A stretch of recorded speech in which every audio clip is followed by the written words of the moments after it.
Jadi mencintai Nabi itu bukan hanya ingat namanya, tapi hadirkan semua yang terkait dengan Nabi dalam hidup kita, praktekkan.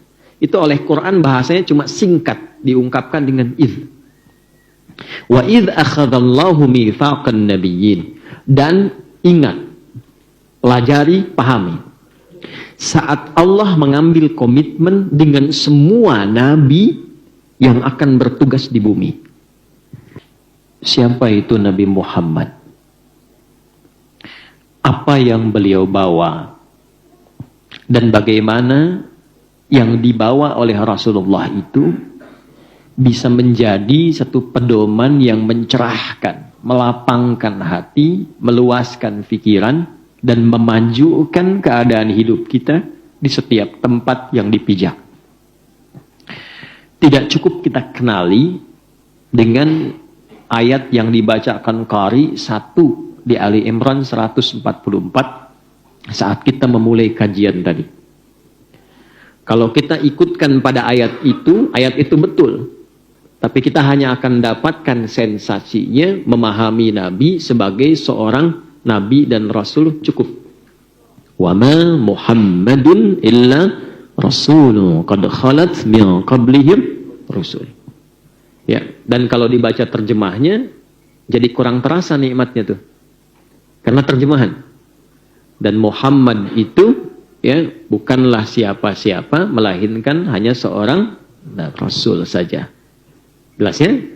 Padahal ayat itu sedang berbicara tentang keagungan Rasulullah yang sangat tinggi, tapi jangan sampai ketinggian itu menjadikan pengkultusan sehingga mengangkat terlampau tinggi, dikhawatirkan seperti Nabi Isa pernah mengalami itu. Tapi itu pun tidak mengurangi dan tidak mengesampingkan keistimewaan dan keagungan beliau. Jadi jangan sampai kita kemudian mengatakan itu kan hanya Rasul saja, tapi lupa dengan keistimewaan dan kemuliaannya. Nah, ini yang penting harus seimbang. Ya, jadi bukan berarti ketika kita kemudian mengatakan beliau Rasul, lupa dengan status beliau sebagai Sayyidul Anbiya'i wal Mursalin. Sehingga para ulama salaf sampai dengan khalaf yang sekarang, itu masih melekatkan dalam salawat beliau itu kepada Nabi Muhammad SAW dengan kata Sayyidina Muhammad SAW. Ya, Syekh bin Bas itu, ya, mufti Saudi, alirannya Hambali, dan luar biasa ilmunya, walaupun Allah muliakan pandangannya, dijaga supaya tidak melihat maksiat dalam hidupnya. Orang mengatakan buta. Ya, itu dalam salawat beliau kepada Nabi Muhammad SAW sebelum wafatnya itu terekam. Antum bisa cek bahkan di YouTube. Itu sampai mengatakan Allahumma salli ala Sayyidina Muhammad. Bukan cuma Sayyidina, sampai imamina, sampai habibina. Untuk menunjukkan ketinggian derajat Nabi Muhammad SAW. Ya.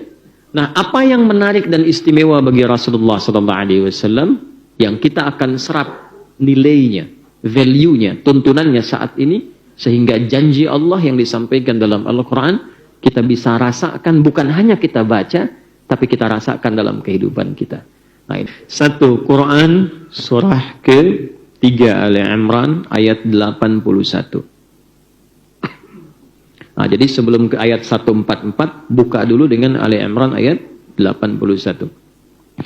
A'udzu billahi minasyaitonir rajim. Bismillahirrahmanirrahim. Wa idz akhadallahu mitsaqan nabiyyina lama ataitukum min kitabin wa hikmatin thumma ja'akum rasulun musaddiqun lima ma'akum la tu'minunna bihi wa la tansurunnah qala a'aqrartum 'ala dhalikum isri qalu aqrarna qala fashhadu wa ana ma'akum minasyahidin. Paham? Tidak? Yuk kita terjemahkan. Wa idh, dan ingatlah, pelajarilah, pahamilah. Jadi kalau ada kata idh di Quran, itu bukan hanya perintah mengingat. Karena sering diartikan idh itu ingatlah. Mengingat itu kan ada proses, Pak. Mengingat itu mengumpulkan informasi. Kalau informasinya belum tahu, kan dipelajari. Pelajari dulu sampai kita kenal, baru kita ingat.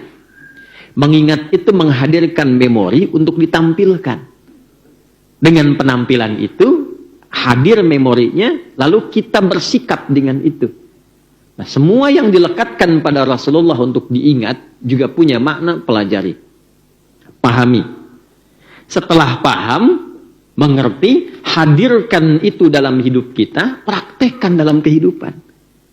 Jadi mencintai Nabi itu bukan hanya ingat namanya, tapi hadirkan semua yang terkait dengan Nabi dalam hidup kita, praktekkan. Itu oleh Quran bahasanya cuma singkat, diungkapkan dengan idh. Wa idh akhadallahu mitsaqan nabiyyin. Dan ingat, pelajari, pahami. Saat Allah mengambil komitmen dengan semua nabi yang akan bertugas di bumi. Jadi di Quran itu ada nabi